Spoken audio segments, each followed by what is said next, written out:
right, Chris, we're here with your vehicle, 87 Toyota Corolla 1.6 SR5 manual transmission. You have compression ratio 9.31 to 1 revolutions. So normal compression and minimal compression is at 178 for normal and then 128 for the minimal. So you want to be in between those specs, like say 130 to 160, okay? So what we have here is your spark plugs removed. I have 2 compression testers here on the floor right now, so we can check compression on the engine. 1 compression tester, 2 compression testers, just to make sure on variations. We're gonna take out your spark plugs like we did here. As you can see, this is cylinder 1, which is pretty bad. Cylinder 2 was okay. You can see it's burning lean and then rich on one side, white and black. More gas means more black, more white sometimes means water. Cylinder 3's got some oxidation on there. It looks like it's building some oil mildew. And then cylinder 4, pretty bad, just like cylinder 1. So we're gonna run down the whole list of the spark plug system. We got the cable and distributor disconnected. I'm gonna disconnect your electronic fuel ignition system, which is basically your fuel pump, not being the carbureted models on these, and run it down. Brought me some other stuff back here. So the first thing I wanted to ask you too, since I'm gonna be working here up in the front, the radiator, get everything that's in the way, start here in the front, work my way kind of back, same with the bottom of the oil pan, and then work my way to the slaves, the brake lines, and the master cylinder. What I wanted to ask you was whether you had gotten me that gasket that sits here and the thermostat for it. Other than that, I'm gonna be pulling your pulley right now. So you can see I made a mark here as well for the one in the back. There's a peephole that aligns it there for timing. And then you have one at the crank right here is at 0 degrees before top dead center. It's kind of hard to read, but you have an indicator marked all the way up so it makes sure it stays on timing. If I am there, usually I tell people, you know, since we're going after the water pump, because it's going to be harder to pull out by taking out the bolts, I don't think I'm going to be able to jimmy it. So I'm better off to take it off, clean this plastic cover off right here, make sure it's nice and clean. I usually go with the slight gray, and then that way you can tell the numbers better from 20, 15, 10, and 5 and 0. The reason being your heater core is probably not working is due to the fact that you have no actual thermostat on here. So you don't have an open loop or closed loop. So I'm taking out your housing, as you can see here, until your car gets completely hot, right? See, no thermostat on there whatsoever. So the thermostat stays closed at a certain temperature. It opens, so that allows the water to get hot, and then that allows it to ventilate as soon as it starts getting hot. But because you have no thermostat, the water stays at that consistent level, constantly running all the way through. So the other issue is when you remove these water pumps on here, right behind here, you can see there's an O-ring. That O-ring right there is notorious for going out once you replace the water pump, because the bolts, as you can see, goes all the way through to actually put pressure on it. So this O-ring on here, and you can kind of feel it, it has a small lip. I wouldn't trust it. So if you can get me the gasket there for it, that'd be perfect. The other issue up on top, it looks like they just siliconed it. Like I said, everything in the back through this valley. Let me make another video. You can see that there's a lot of freaking oxidation. So guaranteeing you that it was probably leaking from the back over here. So definitely need this. This thing looks like a whole unit. What I'm scared is this rust bucket, because it's connected here to it. So if I move this, you see how the whole thing moves? So I'm hoping nothing breaks on it. Like I said, I'm gonna try my best to clean out your thermostat housing gasket, because it's just a bunch of silicone on there. Same for the water pump, take that gasket. The seal on the back, which I do need, doesn't come with the water pump. Actually, let me go look at the box right now. See what's in here. Good, there we go. That looks like the O-rings in the back there, so that should be fine actually. We should be good. And then that one actually looks like this might be the housing. Holy shit, yeah. That might be it right there. Okay, perfect. Yeah, cool. Just keeping you posted then. So we're working one step at a time. Actually, this pipe runs all the way to the back over there, and it goes to the heater core. It's probably one of the pictures that I sent to you. It runs to this bad boy right over here. But you can see that thing's got a lot of rust on there later down the road. Be careful. Esas madres se pican. Usually you just change out the water pump up in front, and then you put that one. But this one came with the whole housing, which is a good thing.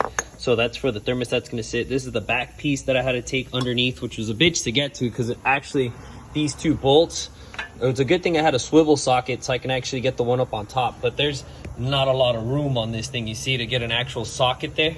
But you know, you stick your fucking hand as much as you can through. Then the pipe that goes up here on top, where is that pipe actually?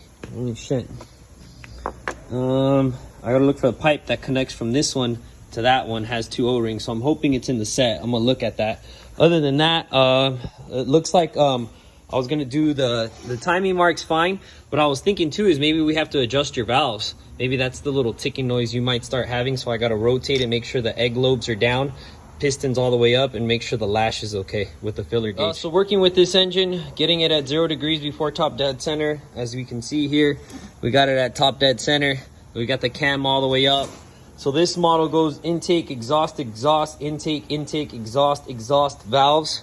So you can see it is a 2, 4, 6, 8 valve system. We're going to be doing the first one at top dead center. We're going to do the intake, intake, and exhaust. Usually you have to do these at hot, but even when they're cold, as you can see, 0.20 milliliters. This is your intake one, and I can't even get it in there. So I'm thinking that they're probably too tight. The one after your intake says to do your exhaust. Exhaust says at 30. We got it at 30. See how this one goes in here right now, and that barely even goes inside there also. Like I said, these usually do have to be hot, but even then they should still be a little loose, because they will tend to get hotter as they expand, being metal. You can see here I got it at 20 right now, and you can see it's not moving right now. So what you do is you break off the nut and you let this loose here just a little bit, and then now this is gonna have play. So that's where you want, and then you're just gonna lock down the nut, but you have to hold this tight so it doesn't move on you. You're gonna be doing that all the way down. Cool if you're not getting the housing, but if you could still get me a thermostat. The bolts don't look too rusted on there. They're a little dirty. It was mostly the pan. So I'm already swapping that bad boy out for you right now, putting that, and then like I said, you see the timing cover, you could actually see your timing now, so that's gonna be better spot on. But if not, I'll order the thermostat, and then I'll just tell you how much it was, and then after I'm done with your engine, I'll start working on your suspension and brake system. The one they sent you is a 2-pin, and the one that you have is a single pin. So this is the wrong one. And then on the belts, let me put this away right here. Let me show you what's going on here. So they sent you this one here from Napa, which is, as you can see, 1, 2, 3, 4. So that tells us that this model, actually it should be a 5 if the box is, yeah, 5 lines. So 1, 2, 3, 4, 5 lines. That's a 5 on there. And the one that you need, so I'm not gonna try to mix all these things up, but the one that's from your water pump and alternator is actually just a 3 line. You see that? 1, 2, 3. And then the one, this is to your power steering, the one that was fucked up. You can see that this is a ridgeline one, so it has teeth on there. So that one is that one that they messed up. This is the power steering one, which they gave you this small one here, which is a 3 one. And if you compare this number 3 one to that number 3 one, no way, that's not the right one. This one here is about the same. So you can see here it's a 9355, and they gave you a 9345. So this one's almost the same. I can try and squeeze that, but the power steering and the water pump are wrong. This thing's up a little bit higher, so it's not too bad. And then the fan shroud actually doesn't sit over it. So as you can see, I'm squeezed on this side over here, and this side I can't even. So if I get one side in, you see how it lines up right there to that one? Let me zoom out. And this side over here, I can't get it. I can't get it to stretch, you see? It pops over and then it leans over this one. So I don't think you're gonna be able to run your fan shroud on here anymore. Like I said, she's pretty close there either way. So like I said, it'll still cool it down when it needs to. I still need to tighten her down. But what we usually do is, especially on older cars, when we switch out and go to aluminum radiators, you see, we usually just run electrical fans. I got your master cylinder out right now. This newer one runs on the right side, and the cap to it's a lot bigger. I'm gonna use your old one because I guess you run it with the sensor to it. You can see the connector that doesn't come with it. Your booster does have to come out of the way because I'm not gonna be able to get to the actual slave one. There's a bolt way back over there, and to get to that one there, there's no way I can put a socket in there. I already tried using a wrench from the bottom, no, and then there's a bolt on the inside that holds it. So we're gonna have to loosen your booster, push this forward so I can get to that bolt, break it free, change it out, bleed that one. Oh, and showing you, that one curves on the right, and your original one curves on the left. Yeah, see?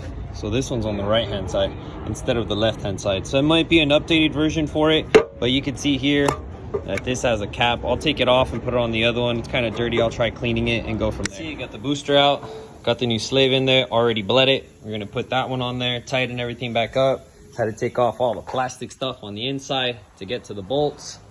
So yeah, it's one step at a time. Still need to bleed your brakes, change out your brake lines and do all the bushings, but the battery was a little dead, so I had to jump start it just to make sure. Making sure there's no leaks, making sure that's fine.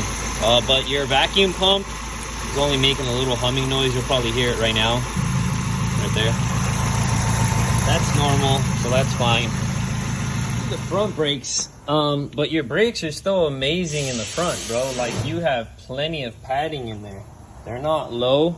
These rotors look like they were resurfaced, which is fine, but it's because of rust that is going on there. But what you really need are your back brakes, dude. Your shoes. Those things are gone. Like, look at that. You have no padding. You see the difference here on the back one? You see that little triangle? And then that's all padding. The reason that the front ones go out more is due to the fact that these things here brake. That's your cylinder, and the wheel cylinder puts more pressure on the cart always going forward than on the one going back. So you need shoes. And it looks like you're leaking diff fluid. And if it's not diff, it might be brake fluid, but these are kind of saturated. Since we got the engine running and I'm happy with it, doesn't look like there's any oil leaks or coolant leaks right now. But I already went ahead and I changed out your brake lines. The only issue is that these are smaller than the clips here going through the hole. So that sucks. You had a couple of the horseshoes, but the horseshoes really don't grab it because they're a lot smaller. They're 14s instead of 17s. So you can see, you know, I got the horseshoe on there, but it's really not putting any pressure on it because it's smaller. So it actually goes through the hole. See, I can make it come through the hole. See that? So I'm gonna try to see what I can do to make them from bouncing, but that's this one. I got the one from your slave down here.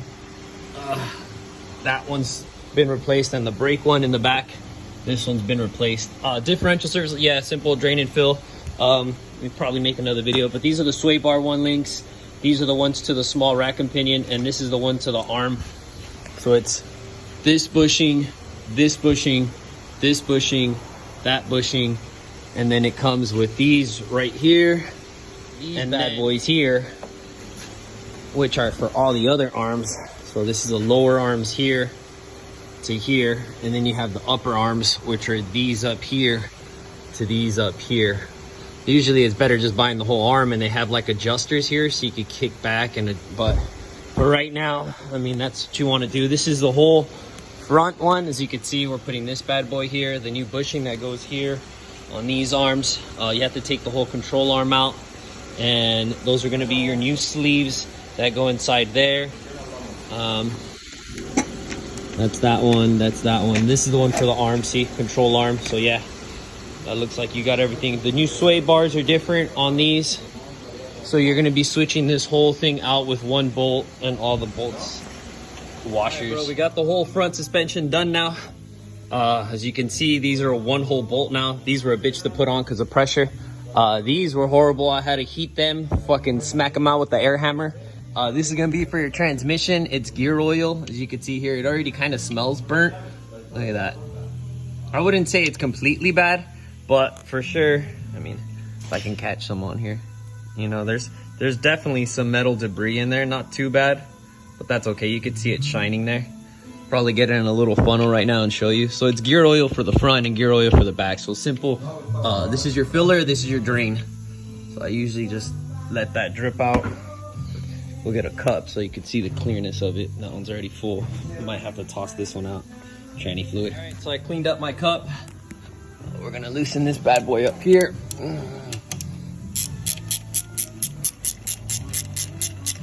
right, pretty full. Let's see how this gear oil looks. Probably have to catch a little first.